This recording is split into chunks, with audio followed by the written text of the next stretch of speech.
we being the directors, voted for this topic being adaptation and resilience for the conference.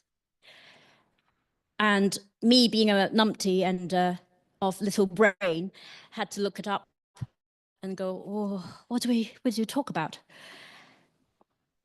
Adaptation is the process or actions that are taken so that living things are able to, or are better able to survive in new environments, in changing environments.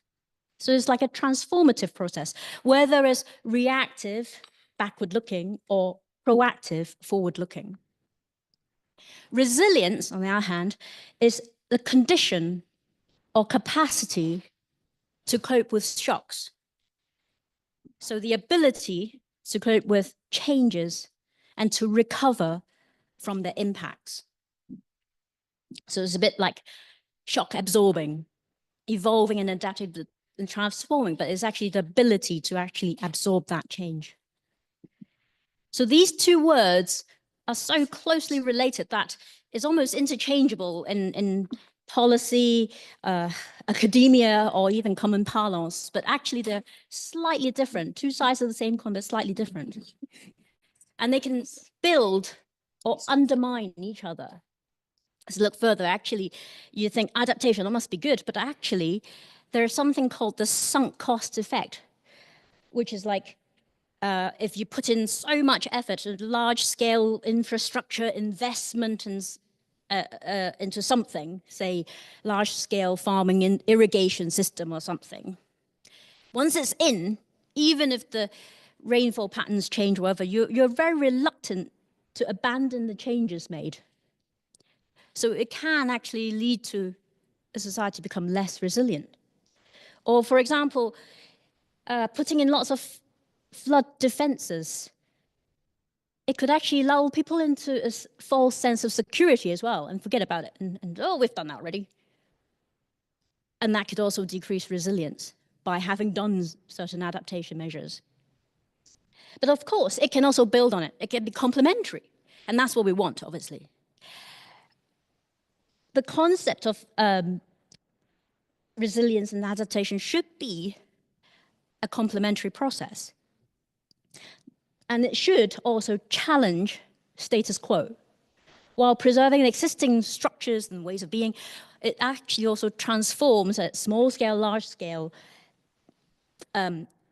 throughout all the scales, profound, deep-rooted transformation, and also should be holistic and multidimensional in its approach for it to be successful.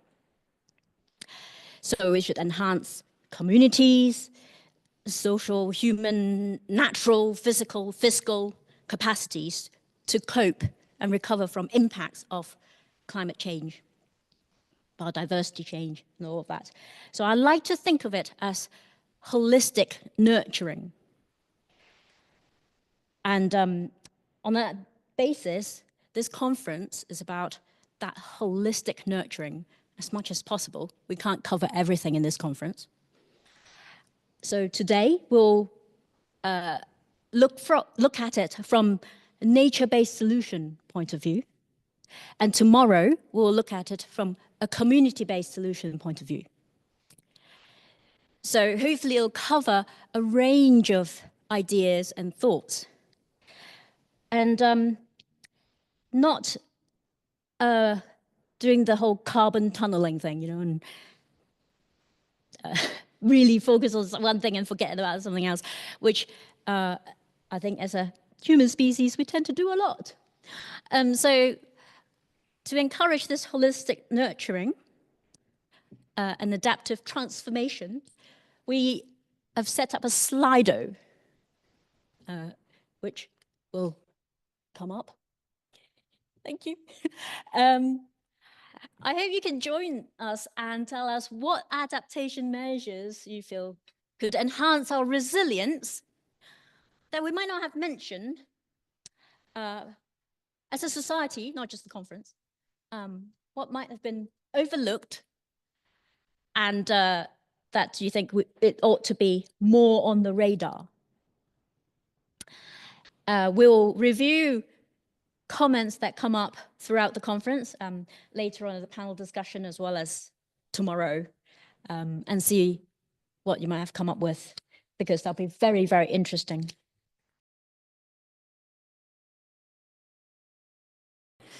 A great joy, and also with humility, in a deep sense of the word, which is the sense of right proportion.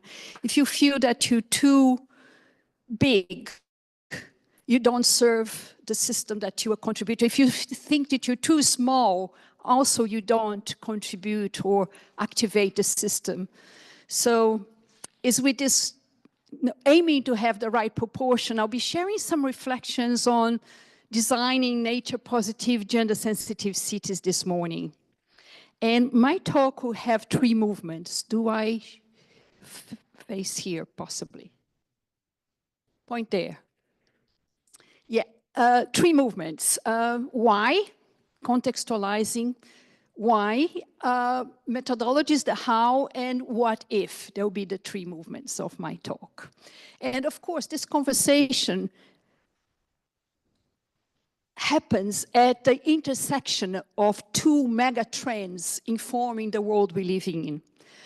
Mega trends, as we know, they are trends that unfold gradually, year by year, decade by decade, and then suddenly they become mega trends. So the decarbonization of our lifestyles and processes is a mega trend, but also the rapid urbanization of the human population. We have crossed the threshold of more humans in cities, and we are reaching the 70%, but not only that, today we do have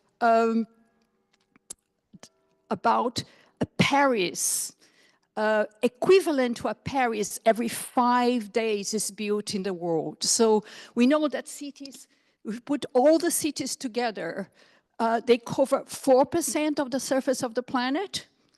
That was too quick. They account for 80% of global energy consumption, 75% of carbon emissions, and 75% of the world's natural resources.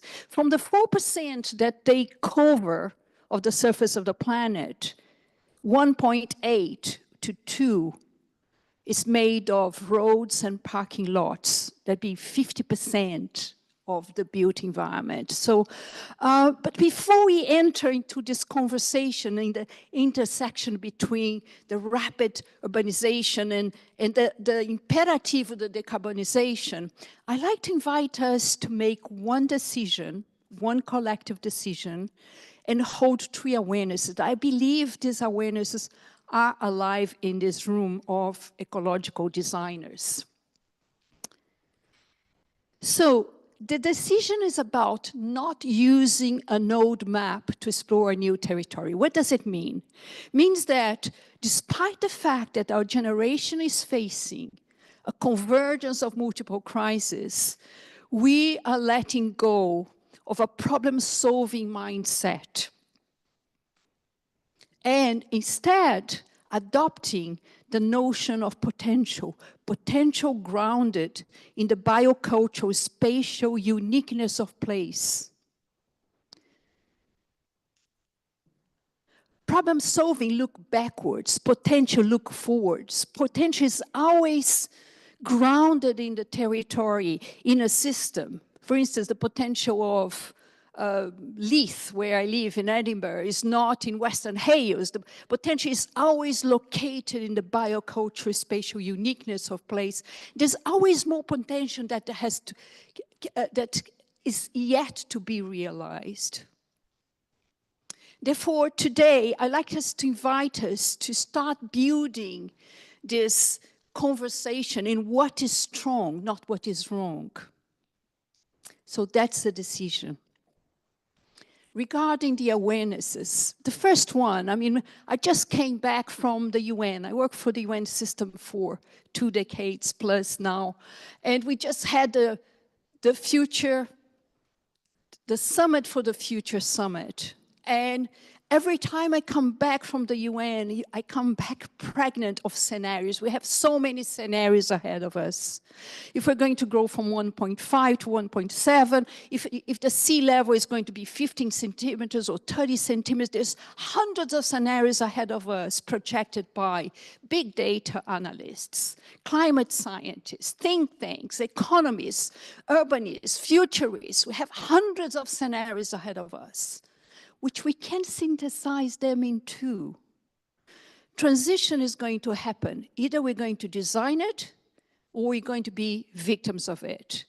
And we are aware that we are in the business of designing transition. And design, we see design as a collective exercise of envisioning, projecting, imaging. How are we going to redesign our human presence in urban environments? That's the first awareness.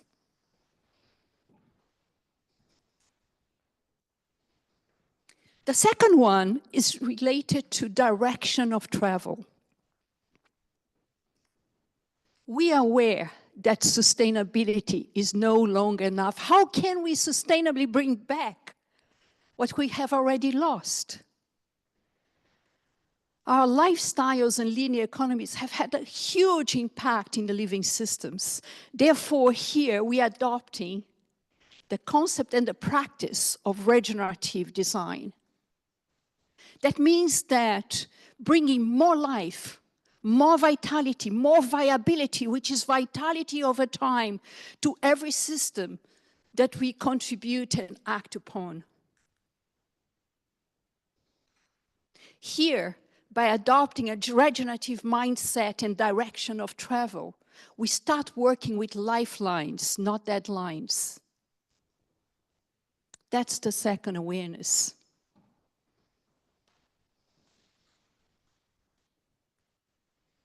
The third one is about levels of work. Each one of us have a different realm of work, but basically we can see this as a nested system. The inner, the outer, and the systems work. The inner is about my own work, developing my capabilities, the way I tread on earth, how I am committed to diminishing, reducing my carbon footprint daily in my life. That's about the inner work. The outer is about working with people and projects. And the third level is about systems, which is working with people and projects to shift systems. And some of us are working separately on these levels or simultaneously in these levels.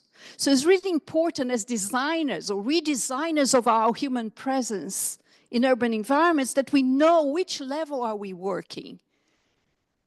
Where is my growing edge here? Oh, I feel more comfortable doing my inner work. Okay, this is comfortable enough. Okay, but what is your edge? What is your growing edge here? So with this decision and three awarenesses, we move into how then we can start doing that. What are the methodologicals? And we talk about lots about systems, right? But what is systems? Or how do I understand systems? I would say that there's 1,000, Rumi would say there's 1,000 ways of kneeling and kissing the earth. I would say there's 1,000 ways of defining a system. For this morning, adopted Donella Meadows' way because I think it's simple enough for us to have a common ground and continue with our reflection. Donella Meadows said that the system is a constellation of elements, sub-elements, parts, entities that are interconnected in such a way that they jointly serve an overarching purpose. So sometimes to shift a system is not only shifting or enhancing. Regenerative design is about enhancing the relationship between systems, bringing more life to this relationship of the elements in the systems that have a purpose. If the purpose is sustainability, the purpose is doing not as bad, but is not bringing more life.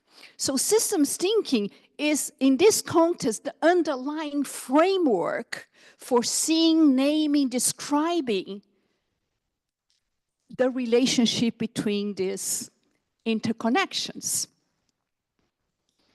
Okay, moving from theory to practice. Recently, I conducted a research. I wanted to know what if women designed a city, how cities would function and look like. So I conducted a series of walk interviews, actually with 274 women from both affluent and hard-to-reach areas, from Edinburgh, Glasgow, and Perth. Each city, there was 2 types of neighborhoods. And I came with a huge amount of data. But it doesn't matter the data so much, but more about the method. First of all, remember saying that systems thinking is about the framework to look at the interdependencies between the parts within a whole that has a purpose. So I created a regenerative framework of inquiry.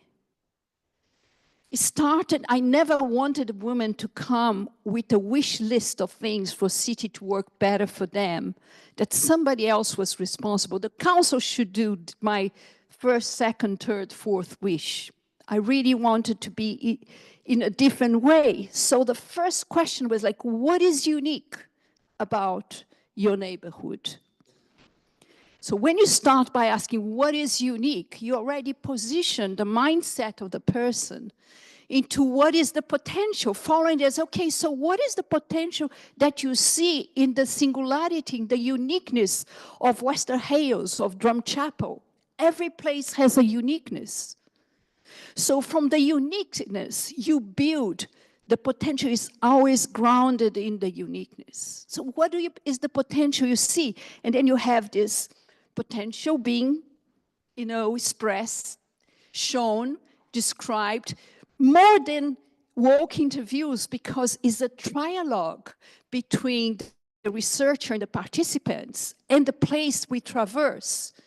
Therefore, this is like sometimes the richness of walk interviews is that because they can show what is the potential more than describing. So from that, from the potential, then you move into what are the restraints. Every system has a restraint. You cannot be naive to say that there is only potential. Everything is potential. It's a force of the universe. You have action and reaction. You have, the universe expanding, and you have particles and waves. You always have the second force. You need to understand how to work with restraining forces. Welcoming restraining forces come to help you to shape and refine your design. So here you have the potential, and then here you have restraining forces. In the dialogue between the two, you reconcile and you create new lines of work. So you ask and you identify restraining forces. And then you move the conversation to networks of responsibilities. This is an old paradigm that for this territory to work, one stakeholder is responsible for the happiness of my life. We need to really start working in defining, identifying the networks of responsibilities to enhance the system, the territory that we are contributing to, and sharing responsibility amongst them. And after that, because this was an emancipatory piece of research, I would say, okay, so if these are the network of responsibility, what is your role as a woman to make this potential to become a reality? And then you have this constellation of new roles that were discovered over the 274 women interviews, which were encapsulated in a book that I'm launching right now called What If Women Designed a City? But that's not the case here. The case is that walk interviews. Why did I use walk interviews? I already said it is a multisensory way of exposing mental ideas in open air and making new connections that you haven't done. One thing is to you to sit on a table, look at somebody, say, what is unique about your place? The other one is start walking and say, what is unique about your place? What is the potential? It's multisensory. You have the sound, you have the smells, you have your eyes. So it's possibly that you're going to be making more connections than having a one-to-one interview in a closed room. It also creates conditions for serendipity to happen. Because you may be walking and you never realize that this is a restraint or this is a potential. I've never seen this in active travel. Look at that. And then you make that connection. So you create conditions for serendipity as well. So it's a trialogue, it's multisensory. It creates conditions for serendipity and more other possible qualities that you as researchers may add to this when you enter into a conversation. By the way, somebody can tell me how many more minutes I have? Thank you. I had a huge amount of data because I created an app, a GIS map. So I had spatial data, I had visual data because in my app I have a state-of-the-art kind of a tablet and I was photographing, recording what they were saying and mapping. So I had this huge amount of data. And so what do I do with that? So of course you need systems thinking for systems conversations. So I adopted a framework developed by Donella Meadows, who wrote about leverage points. She would say that there are places in a complex system where a small shift in one thing produces big changes in everything. That's something that Archimedes had said way back, give me a lever and I lift the world. And then Buckminster Fuller, anyone can be a trim tab, but she did create this framework. And remember saying that systems thinking is about a framework to look at systems. So that was the framework. There's hundreds and thousands of frameworks for you to analyze data. And that was the one I selected because I thought was pretty elegant in the way that what women were talking to me was not only infrastructural stuff. There were few things that were infrastructural, like larger pavements for prams or more lighting, but this was the minimum. There was so much more coming through the walk interviews that was about feedback, feedbacks that reinforce, or feedbacks that correct the pathway that my city or my neighborhood is going. There was so much about structure of the systems, or so much about shifting paradigm and mindset. So that was a very good framework. And I didn't see how many minutes. I have 15 minutes. Okay, I'm gonna use 5 more and then 10 for a conversation, because for me the most important. By the way, are you understanding my Brazilian English so far? Yeah? Okay, can I continue? Is it too theoretical? Little bit.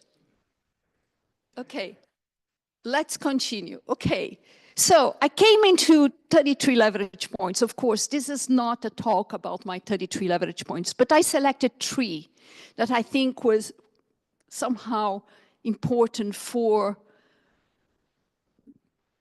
inspiring or framing the conversation that you're going to be taking over the next 2 days.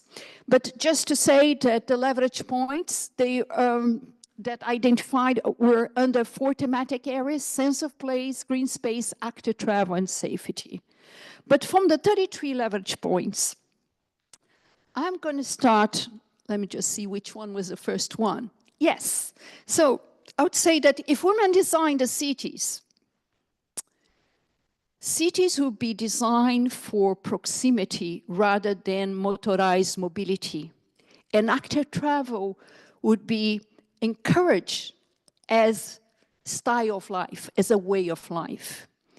Women reiterated again and again that they see streets for people, not cars. Cars will be invited and traffic evaporated. This combined with segregated cycle and pedestrian lines and a well-networked transport system designed for trip chain, which is something that's unique from women. They go in many, many places within a short time. Trip chain, one ticket. And also something that is called encumbered travel, which is very technical. Encumbered travel means traveling with bags and prams, lots of things. So transport system designed for trip chain and encumbered travel, with buses stopping on demand in the evening. This will have a huge impact in air quality, in climate, in health, and pace of life.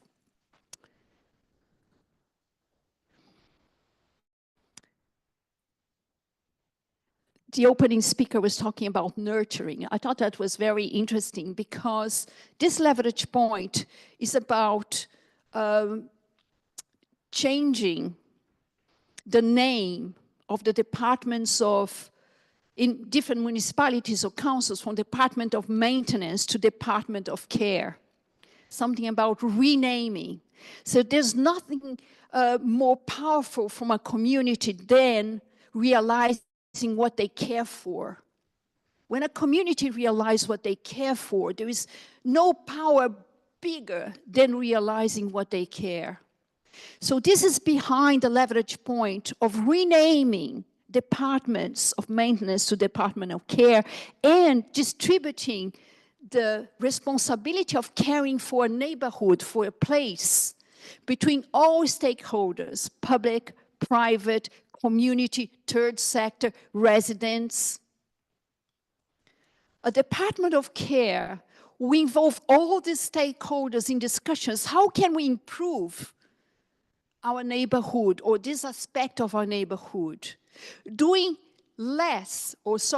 more with less, using local labor, using local resources, and reducing the dependence on long supply chains that will be based, of course, in fossil fuel. And at the same time, reinforcing here the sense of community and the sense of place. A third leverage point, it's about cultivating biophilia. This is regarding access to green spaces. Women would say the importance of cultivating biophilia, love for the living things. A biophilic urban design will connect all pockets of greens, gardens, balconies, parks, burns, cemeteries, urban woodlands, in natural corridors, enabling wilderness returning, but most of all, creating the conditions for people of all ages to nurture the love for the living things and for living things to cross freely through the urban landscapes. Women believe that if you cultivate, if you nurture biophilia from childhood onwards, this will reduce disruptive behaviors in adolescence and the desire to control nature in adulthood. Therefore, as urban designers, we should create these corridors for living things and also for humans to develop, to have a possibility to develop the love for living things. These are 3 examples. And I was thinking as I was coming here today from Edinburgh and remembering the last week, which we have the Summit of the Future, which was being organized over the last year and a half. And alongside the Summit of the Future, there was this high-level meeting at the General Assembly on sea level rise. the first meeting at this level with Tuvalu. Remember that we brought Ambassador of Tuvalu to Finhorn about 10 years ago and to Inverness to a conversation about, this was 15 years ago, and now definitely sea level rise, it is in the agenda. So late, but doesn't matter, it is. So I thought about this meeting here. If we think about a world of nested systems, I think this conference here is like a microcosm of this larger conversation. And my hope is that that meeting here and this meeting here, we start working, putting our collective gaze, you know, focusing more and more collective gaze to lifelines and not deadlines. And understanding the world as a complex system where we need to go for the good of the whole.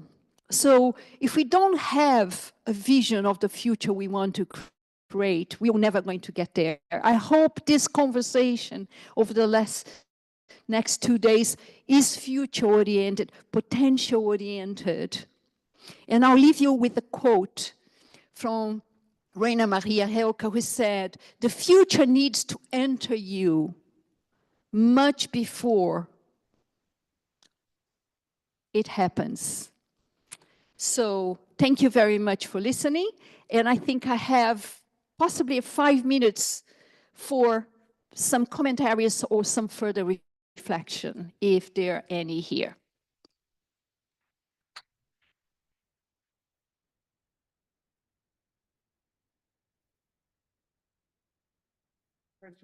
For mij. Is this on? Yep. It doesn't need to be a question, it can be a reflection. Okay, is this on? Yeah, it's maybe somewhere between the two. I thought great presentation. I can see, you know, your thesis that this inner working to change our mental view of the future, and then through a place-based sort of collective approach to mapping out that change, and that women are have a clearer and more positive vision for that, and by extension, perhaps children, and also through a rights of nature approach as well, that could map out a better future. But how do we give that agency? Is your to actually go down that future path? Is your proposition that it's really a shift in mental attitude that's the fundamental shift we need to make?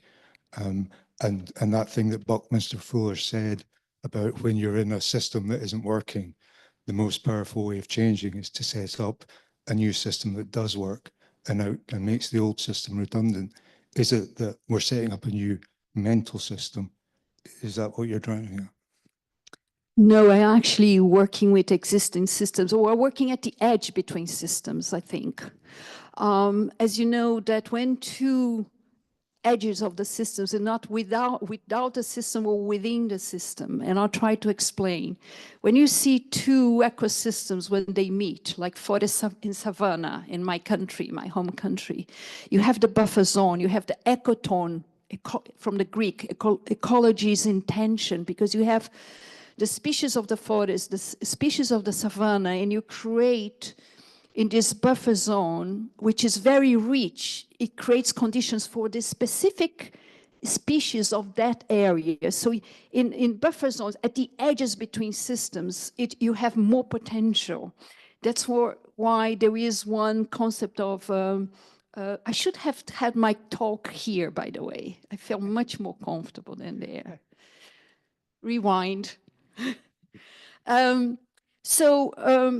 One of the principles of permaculture is maximize edges. When you're designing for more productivity in a land, because edges have more life.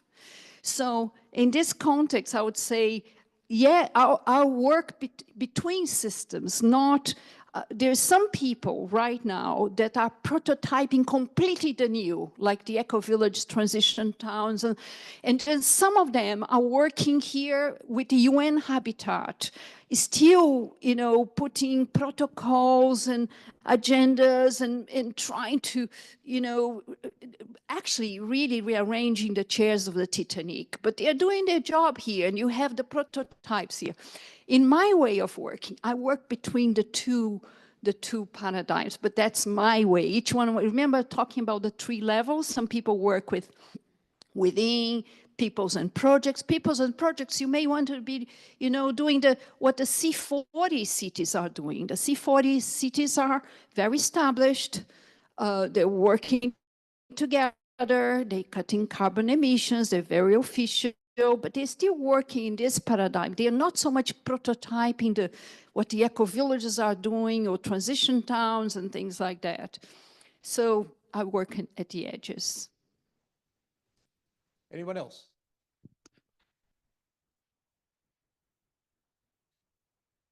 Thanks again. Yeah, just I think you've said in your introduction that it's roughly 4%, was it, of the world that is urbanized? I'm presuming that's urbanized rather than cities, because city, obviously, in terms of the global scale, the biggest driver of urban change, I would say, is largely unplanned growth. And thinking of somewhere like Brazil, for example, the favelas, and you know, so design doesn't really come into that. And you're the premise there about what if women designed the city, yeah, very relevant. But one of the questions I would have is, well, what if anyone designed a large part of the growth which is taking place primarily in the third world or the less developed countries? A lot of that growth is not planned at all. So design doesn't really feature there in terms of, you know, a lot of these kind of the more kind of unplanned peripheral areas of cities. That's where a lot of the growth is taking place. So whilst that's not really particularly relevant in the Scottish context, where we have, you know, we're dealing with the opposite really in Aberdeen, where you've got a lot of areas which are, you know, we're dealing with decline in a large part, and how you address the problems of that, where you've got large, for example, a lot of redundant industrial sites. How do you repurpose them? How do you incentivize active travel, where you've got increasing dependency on car travel? All of these questions are, so it's a different context, I think, between the urban areas that we have and where a lot of the growth is taking place on a global scale. And I just wonder, how do you drive change there in terms of planning and design? Okay. Well, I always work with the bioculture spatial uniqueness of place, although I know that today we're building equivalent of a Paris every 5 days, particularly in the global south, as you said, you rightly said that.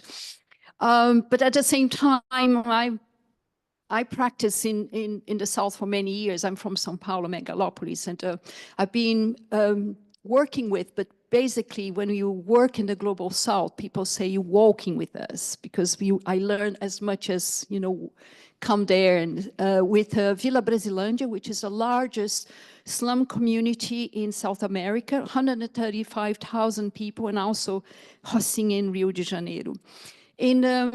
As an example, in Vila Brasilândia, the largest one, when we start walking with them, we realize that we have 135,000 people buying every day bread, because everybody eats bread every day. But there was not one bakery. Nobody knew how to bake bread in the whole of the settlement. They all use bicycles. Nobody could make bicycles there. So you start looking at the first of the, you look at the system as a whole. So where the money comes in and how the money goes out to start creating resilience. And so we realized money was coming in because these people work all over the megalopolis. They come back and they spend, and the money go out. So then you start, you know, plugging the leakages in the bucket, in the economic bucket, and you start creating business. So women start getting into how is to make bread, and you start making bakery. Then you have bakeries, and then you start say, how do we do bicycles? Can we do a factory of bamboo bicycles and things like? So I cannot give you like 5 things to do in slum communities in the global south. Each one is specific, and that's the approach where you work.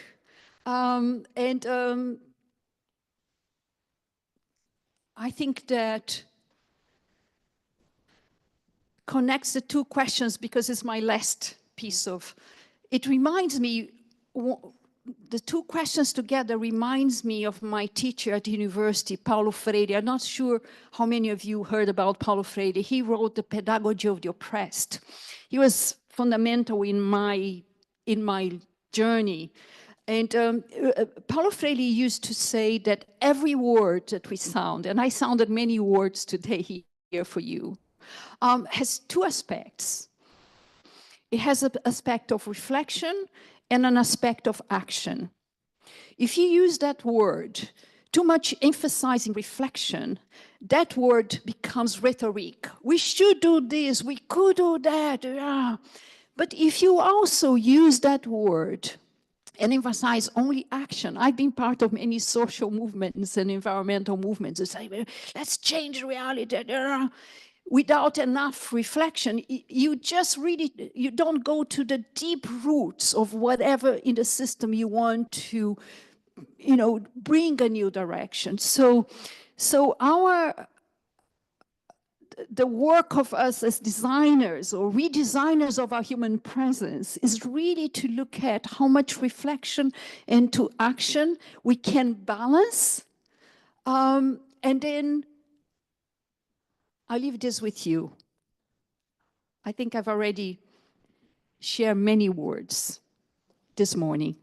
I hope they had a little bit of reflection and maybe seeds for action. Thank you very much. Thank you, May. Good morning. Good morning. Just wait for the slides to appear.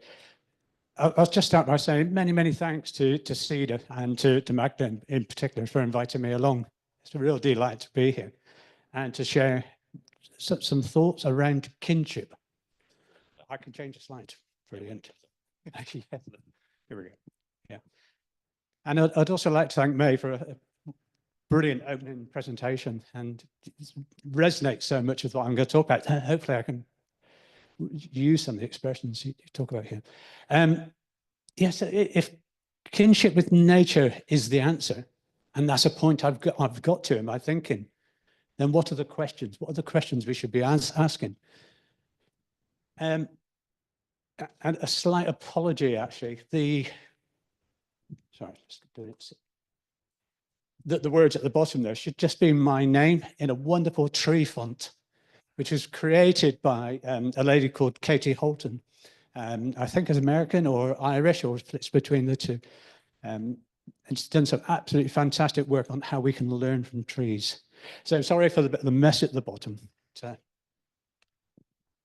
Maybe Google doesn't like the tree font as yet. So I want to start with probably an odd place to start. This is one of the most celebrated of haiku poems from Japan. And as you read it, just read one line at a time. This was written in the 17th century, 1600s or so, by a Japanese poet, Basho. It's one of the most famous, it's celebrated, and speaks to our relationship with nature. And we're talking about the 1600s. But who's seen or heard this haiku before? Brilliant. At least, yeah. And you break it down. I think somehow it needs a translation. But when you think about an old pond, we can visualize that old pond, that history and that tradition. Yep. A frog jumps in, there's action, there's change, there's adaptation. And then a sound of water. Is that water a splash or is it a ripple? Where do those ripples go? And this is as I said, well celebrated poem. And it helps us to visualize something. It speaks to us like a story. It asks us to be mindful. We can see that pond, we can see the frog, we can see the ripples. Yeah. And we're starting to talk about storytelling in business, in all sorts of manners at the moment. And when we hear and read a good story like this, it triggers things. The same hormones that we will get when we're happy, when we go for a walk in nature, etc. And science is starting to show how powerful those stories are, which is why fairy tales are so powerful, why poems are so powerful, and why this is so powerful. And I do apologize. Again, I probably planted the equivalent of an earworm, and you'll be thinking about frogs and ponds and all sorts of splashes as we go through. So I just want to share my regenerative journey, and you'll probably be on some sort of similar journey. It may be to go in different directions, but I think we're all moving from that business as usual into something which is sustainable and probably beyond. Yeah. And I got into thinking about things in a different way around 1987 and reading the Brundtland definition. Do nothing today to compromise tomorrow's generation. I know that's a simplification, but it hasn't worked, has it? You know, since 87, what was that? Is that the equivalent of 2 generations? And the future generations are even more compromised now than they were. And along the way, my thinking has changed from being about sustainable, and the future restorative there is, subtitled, working towards a new sustainability. And I think, what's coming next? What's coming down the line? Restore 2030 tries to visualize what a city in Europe would look like in 2030 if it was to bring regenerative ideas in. And I'm a great advocate of the Living Building Challenge and the ILFI workshop mentioned in a moment, but we brought that into Restore 2030. And then a regenerative playbook. And what is regenerative and how can we make that simple? But what I'm questioning now is where we go beyond that sort of regenerative, if there is a beyond regenerative. And just wonderful questions I'm framing and helping other people to understand. And I've used this slide for quite a while. And how did we move from ego to eco? And then how do we move it into SEDA? SEDA is a fantastic Sanskrit word for being in service to nature, being part of nature, being connected. And if you did a search on ego, eco, SEDA, you'll see that it's originated way back in well, a few decades ago in India. But that ego started with the Industrial Revolution and the Ravi Burns man's tyrannical dominion sort of approach. But as we just saw from that haiku poem, there's much more beyond, before the ego. And then what does that SEDA mean? And that bit in the middle, the eco, probably started in 87 with the Brundtland definition, etc. And we've hooked onto that. And we're locked into this eco period of 30 years, 40 years. And we really haven't changed the needle in the right direction. We have all the wonderful carbon tools. We have all the wonderful waste approaches, but they're not really moving things as fast as we want to. And it was good to hear from Maeve about that first line of work. And that's something I want to focus in on. Sorry. And who are we and what do we bring to sustainability, regenerative, etc. I'm writing this regenerative playbook. I'll share all the links to these at the end, or a link where you can pick them all up. And it's about going on that journey. It's about being humble and say, okay, we don't have all the solutions. What can we learn? We might have just written or used one of the latest carbon guides, etc. But we need to be humble and think, how do we make this scale up? And what? But the words spent some time putting together, I really love this, being ready to learn from those communities who have steward traditional knowledge about how we live in good relationship with our planet and whose voices are often marginalized. And it means asking different and better questions. So we think about moving on from the Industrial Revolution with that ego to eco, but what was all that stuff which happened way before? And the question I'm framing in my mind is this type of, what is it that the earth is asking of me? And I encourage you to think about that. That's not my statement. That comes from the wonderful Robin Wall Kimmerer. And if you haven't read Bread and Sweetgrass, there's a treat there for you. And that leads into that the relationship that we have with nature. And Robin Wall Kimmerer is a Native American. Try to pronounce the peoples that she belongs to, but Potswami. But she talks about we need to really understand elements of nature. We need to know things by name.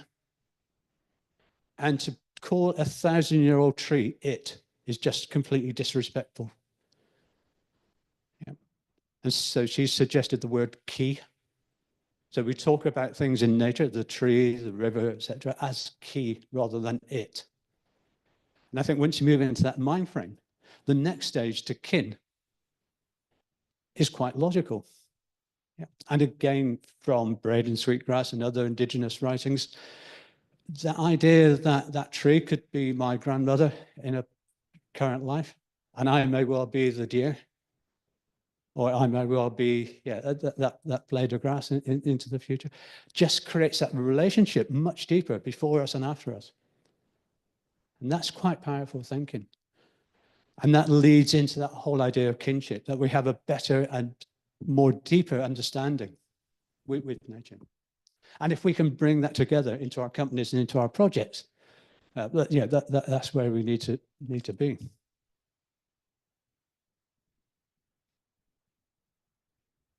I'm reading from Robin Wall Kimmerer and Braden Sweetgrass, etc., and where I'm going, and I know others are on the same route. This wonderful, honourable harvest, which is the sort of the creed of Indigenous people in the States, and I guess elsewhere.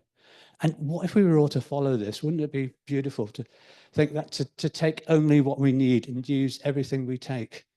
Yeah, if we did that with personal conviction, and we took that to our projects, and we took that to our organizations, and to take only what's given. Yeah. Robin talks, if you hear her talk, she talks about the new development and the new construction project that asks the land, can I build a supermarket here? And listens to the answer. And then decides to or not to.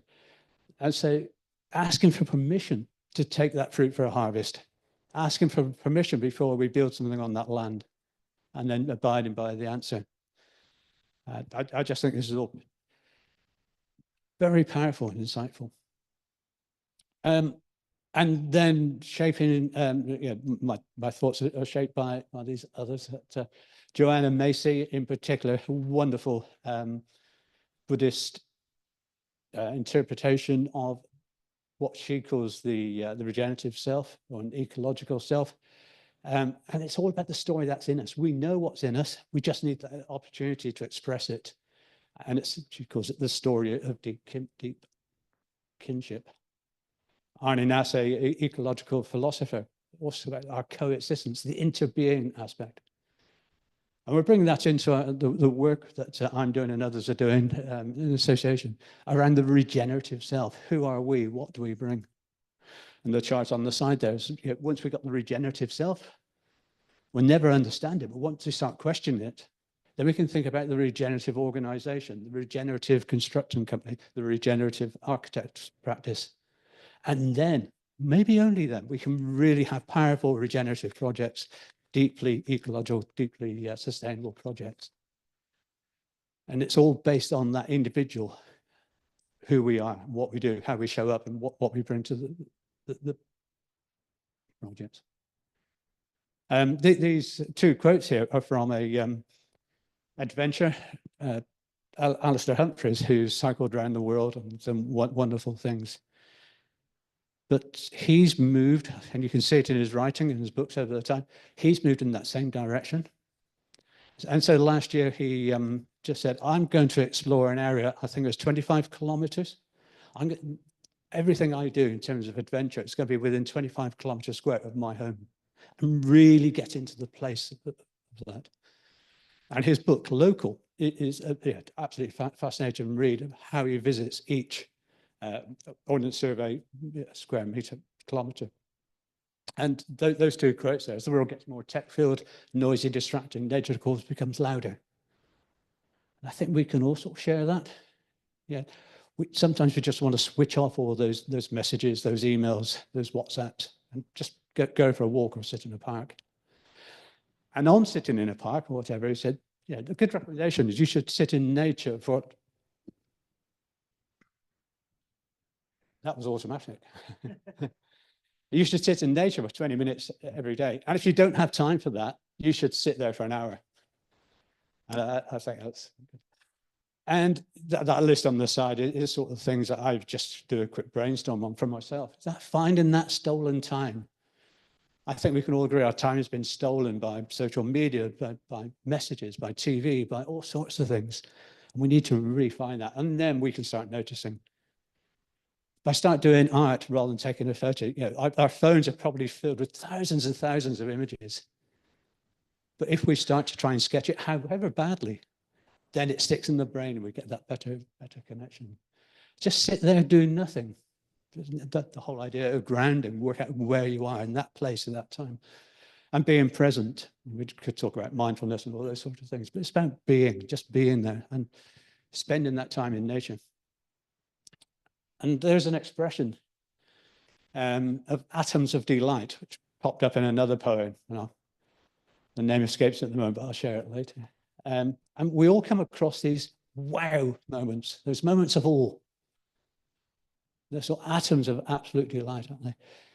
This was Village Green, just outside my home, with the Northern Lights back in May. And I think, you know, we had a fantastic display, probably better here in Aberdeen than it was down in Lancashire. But it's not it. There was a guy sat on our village cross steps. This is about 1 o'clock in the morning, and I just had a wonderful chat with him about cosmos and what's happening, etc., with these Northern Lights display above. And it was a sort of goose pimpling moment, as it always is with these lights. And we thought, well, yeah, we understand what's happening now. But how would we understand that 200 years ago when that, oh, sorry, 300 years ago when that cross was constructed? And then just last weekend in my garden, absolute joy to see a new mushroom appeared. This is a deceiver, I believe, and you know, the cyclamen of autumn's appearing. Like, wow, these are really good moments. And that reflection, how can I bring that into my work? How can I bring that into supporting people on their regenerative journeys? That sort of leads me into this and asking you to either scribble something down or to just think about these three spheres. This comes from a brilliant author and consultant, Ayanna Elizabeth Johnson. All the links are at the end. But in terms of resilience, it's that meeting place between these three. And we use this in some of the workshops we're doing, etc. So what are you good at? Okay, right, sorry, yeah. The top one is, so the top is what gives me joy. What are those atoms of delight? Yeah, the things I've just mentioned. But it could be family, it could be a walk in nature, it could be topping a Munro, it could be all sorts of things. What is that? Yeah, what ignites me? And down the bottom here, what am I good at? Yeah, it could be writing, it could be design, it could be architecture, it could be construction, it could be family life, it could be anything. Yeah. And then the bottom one down here is, what is the earth asking of me? What am I here to do? What do I know in my soul, in my being, that I'm here to do? And if we can bring all those together, then we end up in the center there with that sort of resilience for ourselves and resilience for our practices and our companies, but also then for the built environment and wider into the third line of work with the systems. And starting to do this on projects, when the project team meets for the first time, introduce it as an icebreaker, but get people to think about, oh God, yeah, what is the earth asking me to do? Why am I here? What's my calling, relationship on this? I do time, right. I do upset some of the people I do audits with as a provocateur. If I introduce myself as that, I can be provocative. And I said, okay, if nature had a place around your project table here, what would they be saying? How would you bring that into the design? That works well. I've just one more slide or two. I know Rand's waving at me. So just a couple of sort of random thoughts on not random thoughts, but list of thoughts on resilience, because only 20 minutes I could talk on this all day. Probably won't want to listen all day, but I mentioned storytelling up front. Yeah. In terms of getting messages across, storytelling is probably one of the most powerful things we have. We will remember a story. We remember the fairy tales. We won't remember that carbon figure you've quoted in your latest submission, but we will remember the story of how you got there. Yeah, and we'll feel good. It was a good news story. I do a lot of work with ISO 1000, ISO 9000, 14000 with companies. Recently, they've just changed. There's now a requirement in there to identify the climate impact of interested parties. So that's your supply chain, your clients, the community, etc. And it's a fantastic opportunity to introduce nature as an interested party in your business, in your project. And they're little triggers. There's lots of organizations that have ISO standards on quality, environment, health and safety, etc. And they're very receptive to this. I'm surprised and encouraged. Yeah, and that's sort of deepening that resilience as we go forward. Emotional durability, what makes that jacket I bought 20, 30 years ago really valuable to me? What's that emotional durability, and how can I apply that to projects? Future leadership, how do we develop leaders going into the future that pick up all these? And just to leave you with the one thought here on weavers and weaving, I think it's a brilliant metaphor of how we can bring all those threads together: the social, the ecology, the technical, community. How do we bring all that in together for a project or an organization? Who are the future weavers in your business, etc.? And those weavers, yeah, you think about Scotland, and you think about indigenous weavers around the world, are really based within place and using local materials. So I think it's a great metaphor. And yet, just one final slide to leave you with, as we finish the playbook with what's not to like. Yeah, we get this all right. In fact, there's a fantastic book just been released. It's next on my reading list by the person who came up with those 3 Venn diagrams. And it's called What If We Got It Right? And it's just full of hope and looking into the future. Yeah, let's bring all these regenerative words to bear. Thank you for listening. Yeah.